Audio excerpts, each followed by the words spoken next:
Woody would collections ने हमारी इस वीडियो को स्पॉन्सर किया है, जिसके लिए we are thankful to them. तो अगर स्क्रिप्ट्स की बात करें तो बहुत सारे स्क्रिप्ट इस वक्त एक अच्छी डिप ले चुके हुए हैं और उसमें हम एक ग्रेजुअल तरीके से बाइंग कर सकते हैं, बाइंग स्टार्ट कर सकते हैं, लेकिन बाइंग 10, 20, 30% करके करें। और जितनी भी इन्वेस्टमेंट आप करना चाहते हैं उसकी फुल अमाउंट बाइंग रिकमेंडेड नहीं है, उसको आप स्टेजेस में कर सकते हैं, बिकॉज अभी तक जो आपके पर्टिकुलर स्क्रिप्ट्स हैं उनके बॉटम्स आइडेंटिफाई नहीं हो सकेंगे। और जब तक बॉटम आइडेंटिफाई नहीं होता उसमें ग्रेजुअल तरीके से आप एंटर होते रहें, और जैसे ही बॉटम आइडेंटिफाई होता है वो पॉजिटिव साइड पे पेस अपना सेट करता है तो आप उसमें फर्दर बाइंग कर सकते हैं। तो सबसे पहले अगर हम बात करें आज के स्क्रिप्ट की जिसका हम टेक्निकल एनालिसिस करने जा रहे हैं वो है एंग्रो फर्टिलाइजर्स। एंग्रो फर्टिलाइजर्स का वन डे कैंडल चार्ट, ये इसके रेजिस्टेंस लेवल्स और सपोर्ट लेवल आपके सामने डिस्प्लेड हैं। ये राइट नो ये अपने बुलिंजर बैंड के बॉटम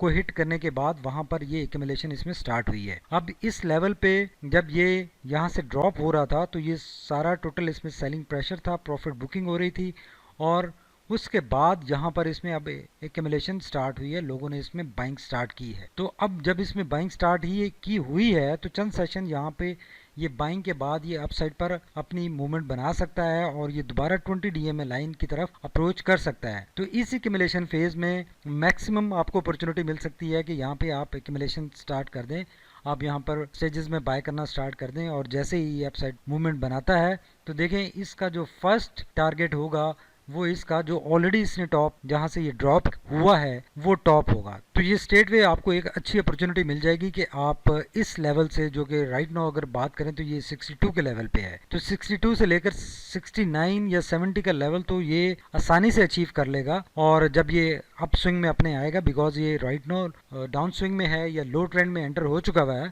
लेकिन ये अच्छा स्क्रिप्ट है और चूंकि यहाँ पे एक्यूमुलेशन स्टार्ट हुई है तो बहुत जल्द इसमें हमें ये अप स्विंग में नज़र आ सकता है। अलबत्ता यहाँ पर केयरफुल होने की ज़रूरत है, जैसे हमने बात की कि इसमें ये मज़ीद डाउन भी हो सकता है, तो इसीलिए स्टेजेस में एंट्री रिकमेंडेड है कि अगर यहाँ पर ये आप इसमें बाइंग करते हैं और थोड़ा सा मज़ीद डाउन होता है फिर अगेन आप कुछ शेयर्स बाय करते हैं तो आपकी एक अच्छी एवरेज बन सकती है। और आपके माइंड में टारगेट प्राइस जो है, फर्स्ट टारगेट प्राइस, अगर आपने शॉर्ट टर्म ट्रेड इसमें करनी है तो ये आपके पास टारगेट प्राइस आप रखकर आसानी से एक इसमें अच्छी अपॉर्चुनिटी बना सकते हैं। राइट नाउ अगर वॉल्यूम्स की बात करें तो देखिए वॉल्यूम्स इसमें जब ये अप स्विंग में था और बहुत अच्छे थे और उसमें ये प्रॉफिट बुकिंग जब नजर आई तो उसमें बहुत इसमें अच्छे वॉल्यूम्स बने, बिकॉज इसमें बहुत ज़्यादा लोगों ने सेलिंग की। और right now volumes 20 DMA line से कम है, तो ये अगर ओवरऑल भी इसके पिछले वॉल्यूम्स भी देखा जाए तो इसमें हमेशा से ऐसी ही एक्टिविटी रही है, कोई इतने ज़्यादा अच्छे वॉल्यूम्स हमें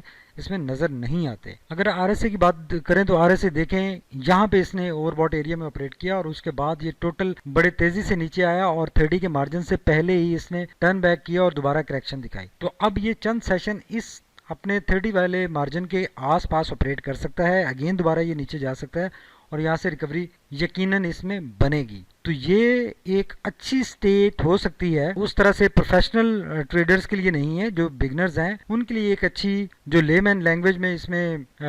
मौका हो सकता है कि यहाँ पर आप एक्यूमुलेशन स्टार्ट कर दें बेशक, और जब तक ये इस एरिया में ऑपरेट करता है आप इसमें एक अच्छी एक्यूमुलेशन कर सकते हैं। और उसके बाद देखें जब ये अपसाइड पे इसमें मूव बनेगी, रैली निकलेगी, तो इसके बाद पास एक वसी मार्जिन होगा और एक बहुत लंबा ये इसमें अगेन बुलिश रैली बनाकर एक अच्छा टारगेट आपको इसमें अचीव हो सकता है, मिल सकता है। अलबत्ता राइट नो ये अपने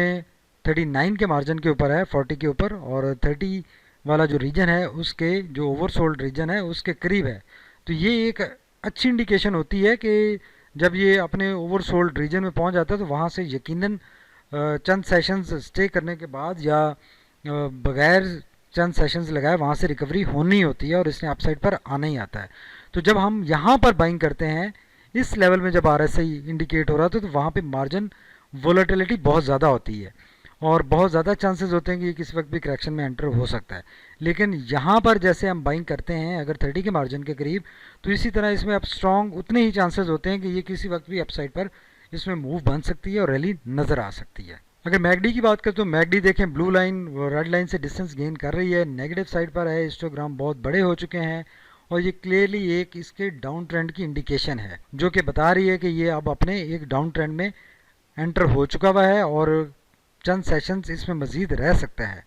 अलबत्ता इसमें राइट नो कोई ट्रेंड रिवर्सल की या इस ब्लू लाइन नीचे आई है, इसका डिस्टेंस कम होना स्टार्ट नहीं हुआ अभी, तो ये चंद सेशन इसमें रह सकता है और इसमें एक अच्छी अपॉर्चुनिटी हमें मिल सकती है कि इस टाइम फ्रेम में हम एक्यूमुलेशन करते रहें और थोड़ी थोड़ी करके, और जैसे ही अपस्विंग में आएगा, अप साइड पर निकलेगा, तो ये एक अच्छी इसमें अपॉर्चुनिटी बनेगी। तो जो हमारा नेक्स्ट स्क्रिप्ट है वो है एंग्रो कॉर्पोरेशन। एंग्रो कॉर्पोरेशन का वन डे कैंडल चार्ट, इसके सपोर्ट लेवल्स और रेजिस्टेंस लेवल्स आपके सामने डिस्प्लेड हैं। ब्लू कलर में इसका बोलिंजर बैंड है और इस एरिया में इसने एक काफ़ी अपने लो स्विंग मूव की है और उसके बाद देखें यहाँ पर ये बोलिंजर बैंड के बाहर तीनों कैंडल्स क्लोज हुई और ये ओपन हुई और अलबत्ता ये दोनों बोलिंजर बैंड के बाहर क्लोज हुई। तो यहाँ से इसने जो बोलिंजर बैंड को ब्रेक किया था वहां से वापसी का सफर स्टार्ट हुआ और आज की कैंडल देखें उसने बोलिंजर बैंड के ऊपर ही क्लोजिंग दी है। तो ये इस लिहाज से देखा जाए तो ये कैंडल अब वापसी का एक सफर बता रही है। तो आने वाले दिनों में हमें इस एरिया में इसमें एक कंसोलिडेशन नजर आ सकती है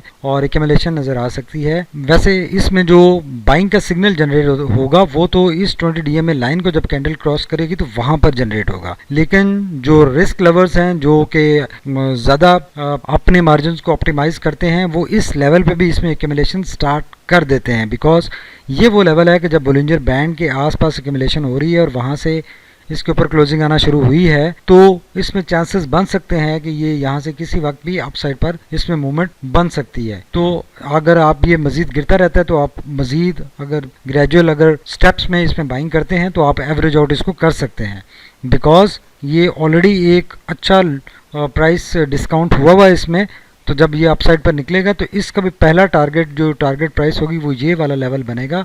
और इस लेवल तक तो ये आसानी से पहुंच जाएगा और ये अचीव कर लेगा जैसे ही ये अपसाइड मोमेंटम में निकलेगा। तो ये इसमें भी एक अच्छी अपॉर्चुनिटी हो सकती है कि इस लेवल पे 89-90 के लेवल पे आप एक्यूमुलेशन स्टार्ट करें और अगर ये मज़ीद मौका देता है तो ये स्ट्रॉन्ग सपोर्ट है इसकी 288 के ऊपर। इस लेवल को हिट करने के बाद ये वापस आ सकता है, इसमें पॉसिबिलिटी के चांसेस बन सकते हैं। तो ये एरिया एक अच्छा मार्जिन हमें दे सकता है कि इस मार्जिन में हम इसको बॉटम पे यहाँ पे ख़रीदें और टॉप पे जाकर इसमें बेचें। तो इसके वॉल्यूम RSI और मैकडी भी ऑलमोस्ट वैसी ही इंडिकेशन दे रहे हैं जैसे हमने एंग्रो फर्टिलाइजर्स की बात की है। तो ये इसमें भी ऑलमोस्ट सेम टाइप की अपॉर्चुनिटी मौजूद है। इसके भी वॉल्यूम्स देखें 20 DMA लाइन से कम है, सेलिंग प्रेशर हमें नज़र आ रहा है और इसके जब से ये लो स्विंग में आया वॉल्यूम्स 20 DMA लाइन से इसके ड्रॉप हो गए हैं और ये इसमें एक एक्यूमुलेशन हमें इसमें नज़र आ रही है। अगर RSI की बात करें तो RSI इसका भी देखें ओवरबॉट एरिया से वापसी पे आकर ओवर सोल्ड एरिया को हिट करने के बाद इसने वापसी टर्न की है और दोबारा इस मार्जिन की तरफ टर्न किया। अब उम्मीद है कि जब ये दोबारा इस 30 के मार्जिन को हिट करेगा और वापस इसको ब्रेक नहीं कर पाएगा, यहाँ पर चूंकि ब्रेक नहीं कर पाएगा और वापसी पे निकलेगा तो दोबारा उस वक्त ये पॉसिबली अप ट्रेंड में आ जाएगा। तो इसका मतलब ये है कि यहाँ पर एक अपॉर्चुनिटी बन रही है। रिस्क है थोड़ा सा कि यहाँ पे ये ब्रेक करके नीचे भी निकल सकता है, लेकिन ज्यादा चांसेस ये हैं कि ये इस लेवल को हिट करने के बाद वापसी निकल सकता है। राइट नाउ 35 के ऊपर है, 30 के मार्जिन के बिल्कुल करीब है और बहुत स्ट्रॉन्ग चांसेस है कि ये इसको इस टाइम पे भी ये ब्रेक नहीं कर पाएगा और वापसी का रास्ता इख्तियार कर सकता है। चांसेस हैं, पॉसिबिलिटी है। लेकिन अगर मैकडी की बात करें तो मैकडी देखें ब्लू लाइन रेड लाइन से नीचे आई थी और ये यहाँ पे काफ़ी एग्रेसिवनेस इसमें नजर आई, लेकिन उसके बाद इसमें मॉडिफिकेशन नजर आ रही है और ब्लू लाइन का डिस्टेंस कम होना शुरू हुआ है। अलबत्ता हिस्टोग्राम स्टिल बहुत ज़्यादा नेगेटिव साइड पे हैं और साइज में काफ़ी बड़े हैं। तो ये एक नेगेटिव ट्रेंड की इसकी इंडिकेशन दे रहे हैं और यहाँ पे चूँकि हिस्टोग्राम अब देखें जैसे जिस रिलेशन से पहले बढ़ रहे थे उससे अब नहीं बढ़ रहे, तो अब ये आज का हिस्टोग्राम कल के हिस्टोग्राम के ऑलमोस्ट बराबर ही है, थोड़ा सा साइज में बड़ा है। तो इसका मतलब है कि यहाँ पे एक इसमें एक्यूमुलेशन या कंसोलिडेशन अब स्टार्ट हो गई है और यहाँ से किसी वक्त भी ये दोबारा कम होना शुरू हो सकते हैं हिस्टोग्राम्स और ये पॉजिटिव साइड पर बनना शुरू हो सकते हैं सब्सिक्वेंटली। तो ये इसमें एक हम नतीजा अखज़ कर सकते हैं कि ये अब अपने करेक्शन ऑलमोस्ट कंप्लीट कर चुका है और यहाँ से ये वापसी का रास्ता इख्तियार कर सकता है। इस एरिया में इसमें एक्यूमुलेशन की जा सकती है और बाइंग की जा सकती है और इसको अप साइड पे टारगेट प्राइस फर्स्ट जो है वो 320 की रखकर चला जा सकता है। उम्मीद है आप लोगों को हमारे आज के टेक्निकल एनालिसिस और ये सिलेक्शन पसंद आई होगी। हमारे चैनल को सब्सक्राइब कीजिए, लाइक कीजिए और बेल आइकॉन भी प्रेस कीजिए ताकि हमारी हर आने वाली वीडियो आप तक पहुंचे। और कमेंट्स में ज़रूर लिखें कि वो कौन सा स्क्रिप्ट है जिसका हम टेक्निकल एनालिसिस आने वाली वीडियो में शामिल करें। Thank you very much for watching my ideas trading YouTube channel.